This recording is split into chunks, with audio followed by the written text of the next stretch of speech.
Hello and welcome. The world is going through greater geopolitical uncertainty than it has at any point in time in the recent past.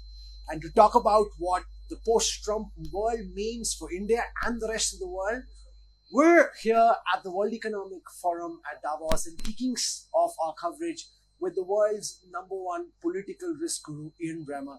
Mr. Bremmer, thank you very much for taking our time. Sure, all good. And when there's so much buzz around what Trump becoming president again could mean, who better than you, whose job it is to delve in uncertainty and probability? So thank you. Yeah, could be that.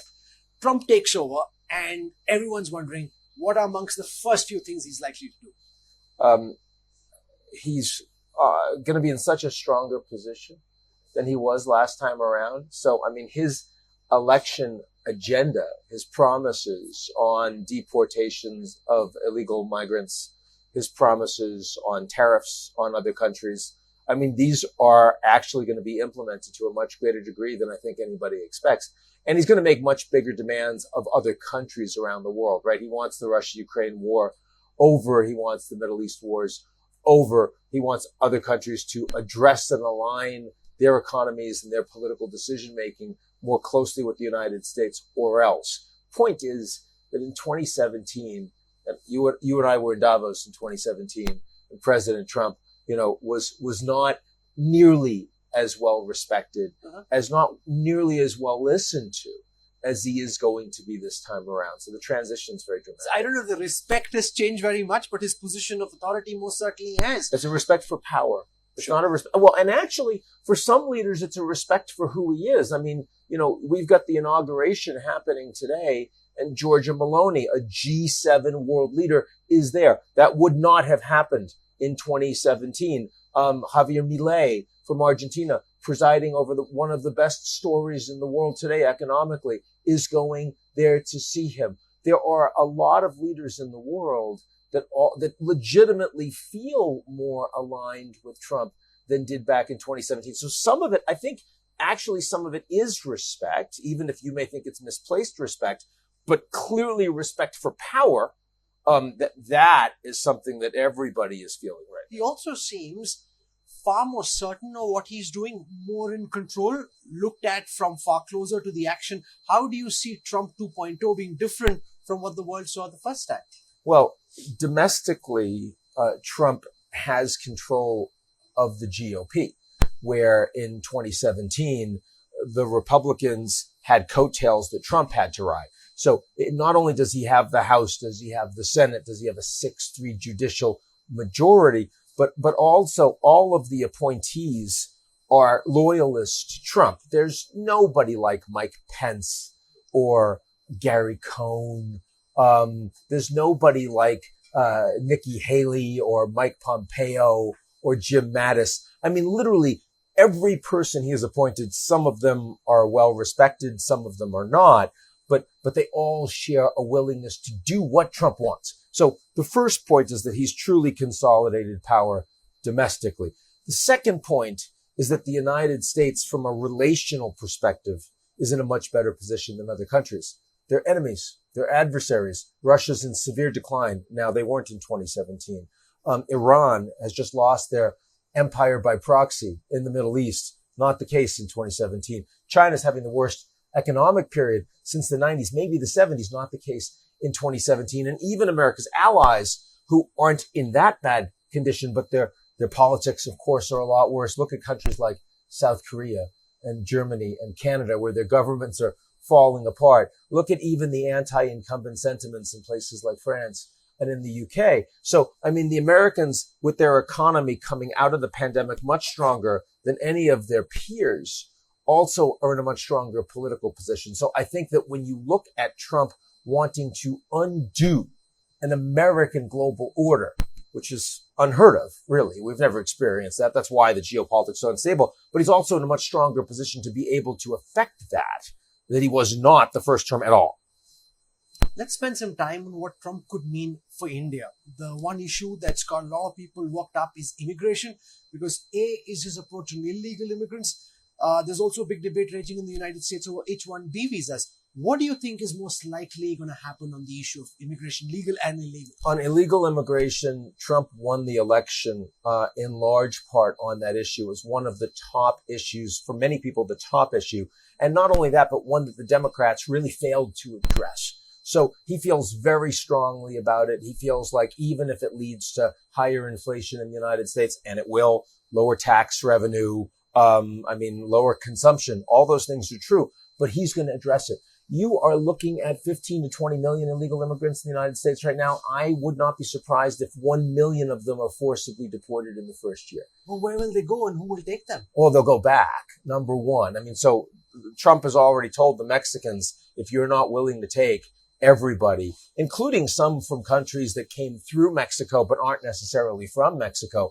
The president of Mexico, Claudia Sheinbaum, has said she doesn't want to do that, but we know that there's a negotiation there. So the reality is they're not going to be welcome in the United States, and America can cause a lot of damage if you are the country that they came from and you refuse to deal with that. You refuse to engage. So those numbers are going to be big.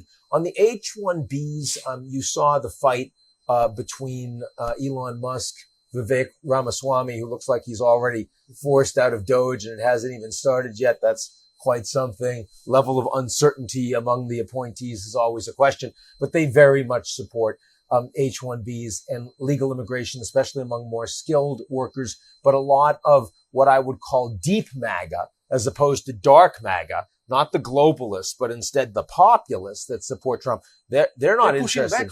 They don't want immigration of any sort. Now, if you ask me who's likely to win, usually Trump goes with the money, right? And these are people that donated a lot to his campaign. Elon Musk is by far the most powerful advisor around Trump. So I don't expect that there are going to be big problems around H-1Bs. Now, there are a lot of Indians that might look at anti-immigrant sentiment in the United States and say, I don't feel very welcome in America. The Statue of Liberty today doesn't reflect American values. It did after World War II. It did after World War I. It doesn't today. So it wouldn't surprise me if a lot of talented Indians who can work anywhere in the world, they're coming from the best universities, they have incredibly fungible skills, maybe a lot more of them will go to Canada.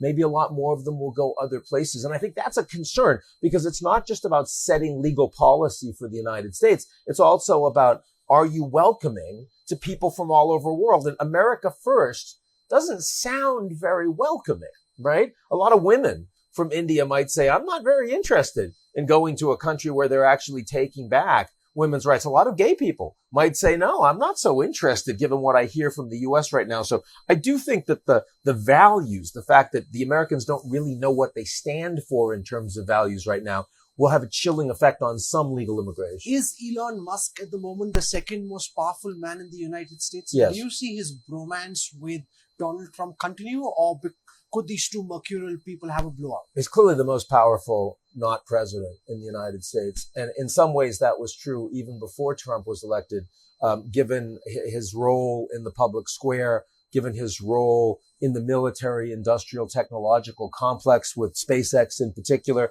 I think now that Trump has been elected and that Elon has spent more time with him than anyone else, without question, and has even, sort of inserted himself in legislation directly, even though he has no official appointment, though we're told he will have an office in the White House, another norm being broken and being normalized by the United States. Lots of conflict of interest. Lots of conflict of interest. How can that not matter? Lots of conflict of interest with Trump setting up for himself and for his wife cryptocurrencies that people are putting billions of dollars into. None of this is normal. None of this is leading by example.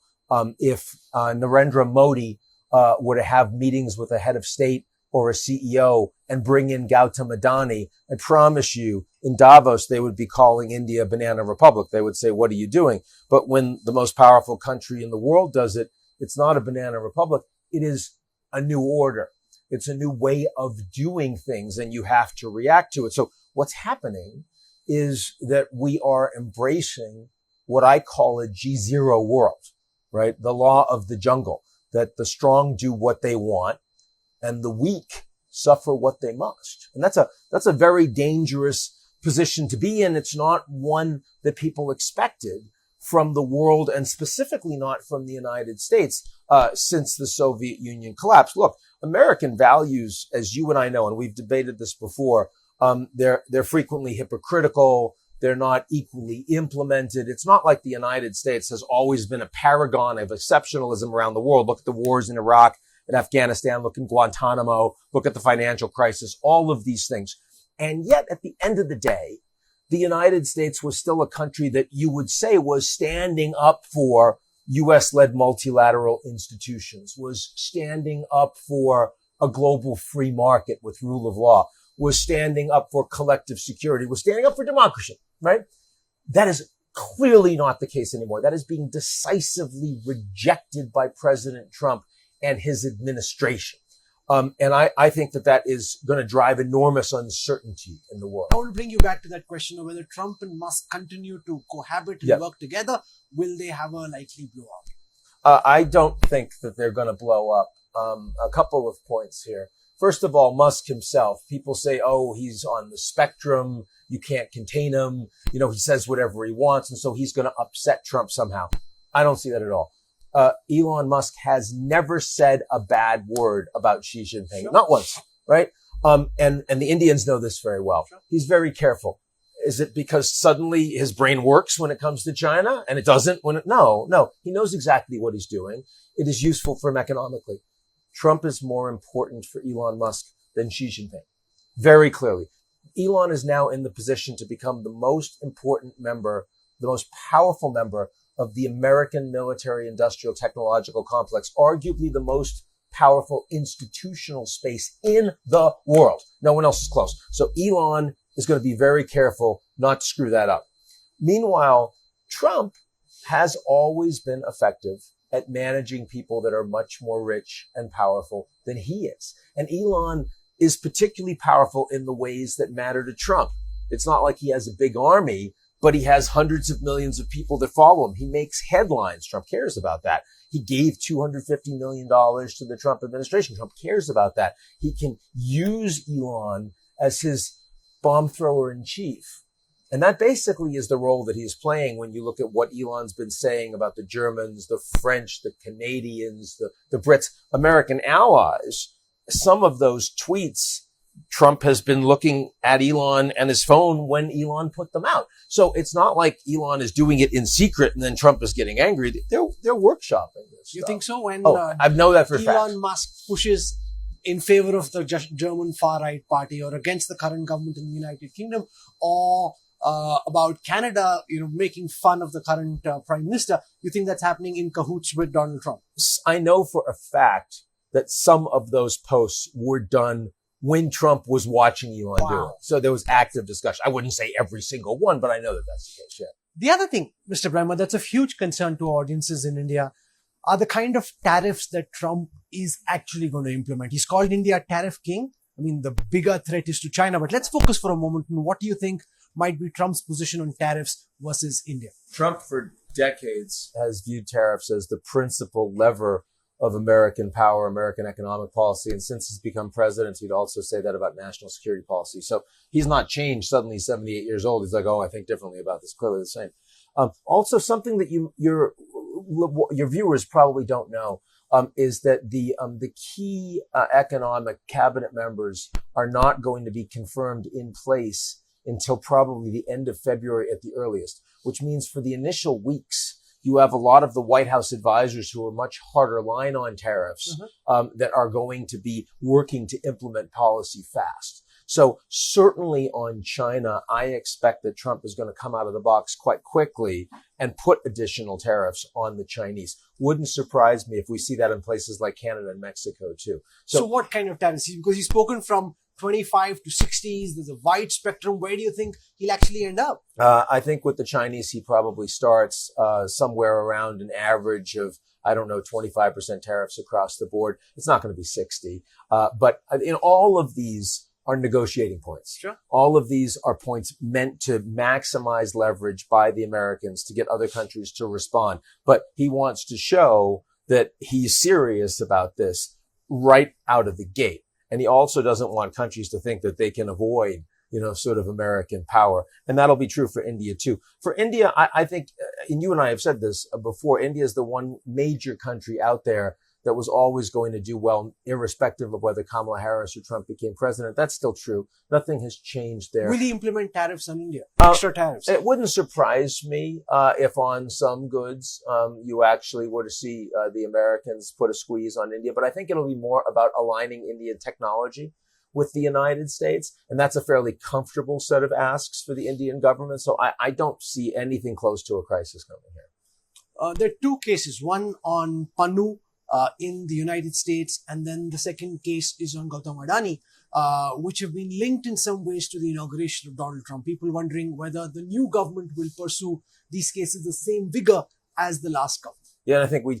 don't know that at all. I mean, so much of that would have to do with whether or not Trump personally feels very strongly about this case, and also to what degree the Department of Justice is going to be firmly politicized under Trump. There's been an intention to make that happen, but you know that Matt Gaetz, who was, an incredible loyalist and clearly unfit for the job, probably the most unfit person that Trump has tried to appoint this time around, and there have been several, right, was basically thrown under the bridge by a large number of Republican senators. And so Trump gave up on him, and you haven't heard Trump mention his name since. So it might well be that the Justice Department actually runs in a more independent fashion on most cases, not those involving Trump himself, but on most cases. Having said that, you look at his FBI appointment, and that is a 50-50, could go either way right now. Kash Patel, that implies greater weaponization. And Trump does feel like the court system, the FBI has been used against him by his enemies. He wants to now redress that. And he might over time use that to help friends. Whether or not he would consider those two cases to involve friends is something he hasn't opined on. Trying to use the Justice Department or investigative agencies to further one's political agenda. If this were happening elsewhere, you said the world would call this a banana republic. Is this the new normal? Do you think that this is where the Republican Party stays even 4 years hence once Trump is gone? Or do you think that there could be a reversion to mean? Look, there has been an erosion of American political institutions going on for decades now. This is not new. It's speeding up. It's getting worse. It used to be that Supreme Court justices were confirmed by almost all members of both parties. Now they almost never get a vote from the other side. That's a new breaking of a norm. I still think that the jury system in America, where you determine the outcome of cases, is independent and fair. I still think that even though there's a 6-3 Supreme Court, that those justices act by and large independently, irrespective of who is president. So I don't believe that the judiciary in the United States has suddenly become subservient to the executive, but it's under threat. And certainly I think the danger is there that with President Trump, who believes that he has impunity for any acts that he would possibly commit, legal or illegal, as president, I mean, that is frankly not compatible with rule of law in the United States. I also think that even if the judiciary stands as independent, the reality is that if somebody investigates you, right, it's going to affect your life. It's going to affect your family. If Elon Musk decides to tweet against you publicly, other leaders are going to say, well, I'm going to have to listen to him because otherwise I'm going to screw up my relationship with the United States. So I think that you have behavior adaptation that you already saw from Mark Zuckerberg, but you're going to see it from world leaders. And that is a new normal. If the world's most powerful country is saying, I don't care what you think about rule of law, but you better do it my way, you're going to act differently than you would have acted if President Biden had said that, or if a previous Republican president had said that. What do the next 4 years likely mean for the US-China relationship, arguably the most important bilateral relationship in the world? Yeah. Is the antagonism going to get worse because Trump and Xi have been on the phone, speaking to each other, talking about these being meaningful conversations? Will they be able to work together, or will the fragmentation grow? And Trump says he wants to fix the TikTok situation. It's not clear that he can. but he nonetheless has made those statements literally just in the previous hours. There are good reasons to believe that Trump is interested in assessing whether a deal with the Chinese is possible. He's always like that. I mean, certainly was true with North Korea first time around, would be true with Russia as we talk about a ceasefire, would even be true with North Korea. Look at the summits he had, right? So never say never, but I'm skeptical.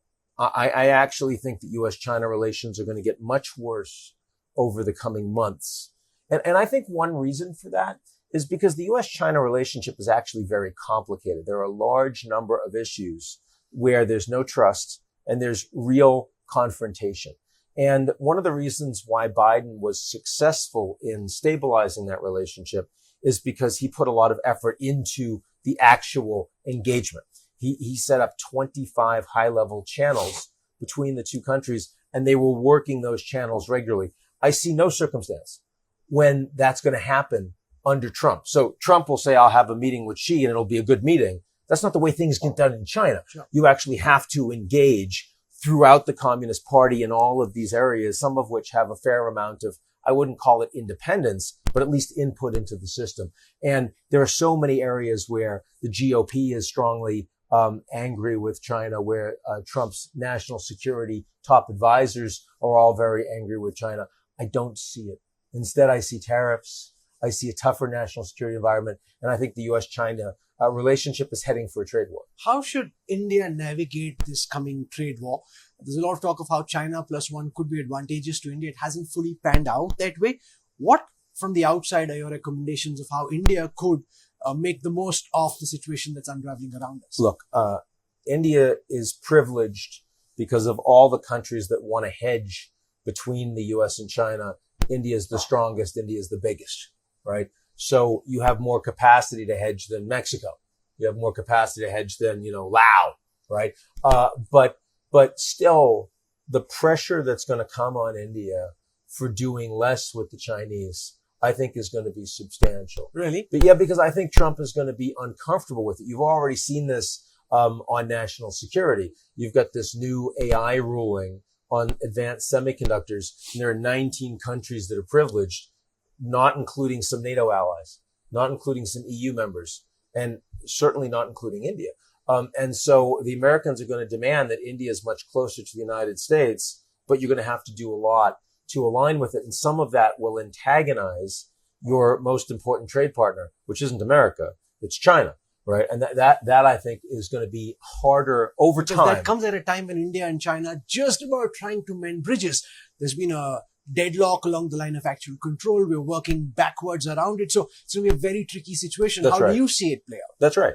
Look, I was very pleased to see the Modi-Xi summit. I was very pleased to see the withdrawal of some troops from contested territory. I think that it's very important that India and China have a stable relationship, have a relationship where both can talk about all of the issues that divide them and try to be constructive together on the global stage, especially because India is strategically more aligned with the United States and China is strategically more aligned with Russia, for example. So India plays a very important role. What I'm saying is there's going to be more pressure on that role going forward under Trump, and it's going to be hard for India to deal with. Let's spend some time on Russia and Ukraine.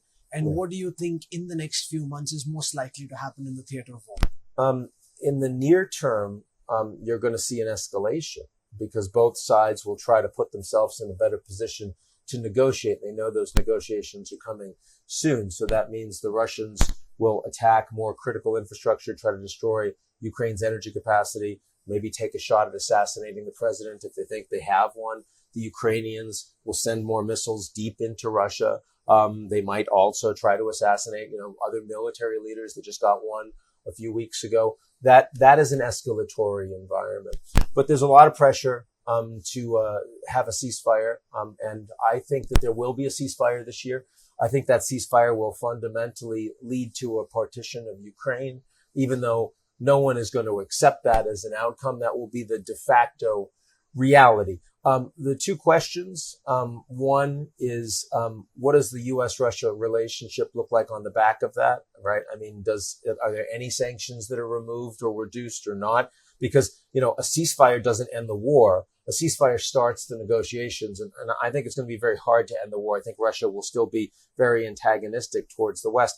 The second point is, does a ceasefire reduce the conflict between Russia and frontline NATO states, where they've been engaged in all sorts of illegal activities, frankly, all sorts of warlike activities, not just disinformation, but promoting violent crime, arson, even assassinations. The CEO of the largest German defense company, Russia tried to assassinate. They tried to blow up some cargo planes in Europe. That's terrorist activity. So if that doesn't stop, and I'm not sure it will, because I think that the Europeans will still be arming Ukraine to the teeth. The Europeans will still consider Russia an enemy. And they'll be frozen hundreds of billions of Russian assets. I suspect they'll still be fighting.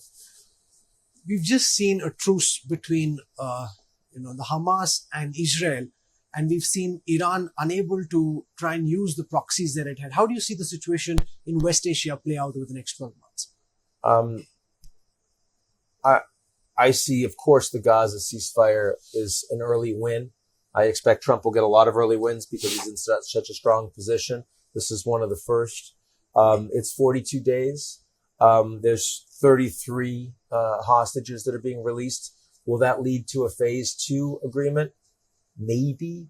I'm not sure. I think that Israel's more interested in continuing the fighting afterwards. And as long as Trump gets the American hostages out, I'm not sure he cares as much, right? He already gets to announce, look what I did.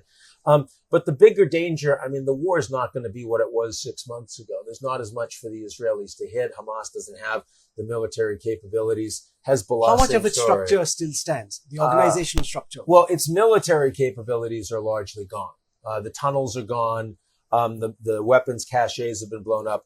Now, the people that are willing to fight, that remains pretty robust, because if you're Palestinian, it's not like in Gaza, it's not like you have, sort of employment opportunities. And these are people that are becoming more radicalized by the day, given the nature and the extent of the war. So I think that if Hamas is an army, they're much weaker. If Hamas is an idea, then they're much stronger. And the truth is somewhere in the middle. Hezbollah, of course, is much weaker. Hezbollah was stronger than Hamas. They were the strongest non-government military operation in the world.